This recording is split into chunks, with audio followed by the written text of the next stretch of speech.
আর একটা সুখবর দিই, জানুয়ারি মাসের সেকেন্ড উইক নর্থ বেঙ্গল থেকে আমি দেখতে পাচ্ছি সঞ্জয় টিবরেওয়াল এবং দুগাড়ের সহ অনেকে এসছেন।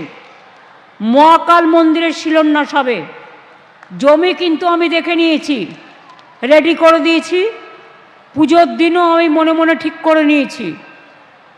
ট্রাস্টের একটা মিটিং করে বাদবাকিটা আপনাদের কাজটা করতে হবে, যেটা হচ্ছে আর্কিটেকচারটা। টাকাও জোগাড় হয়ে গেছে, আমি বাজে কথা কম বলি।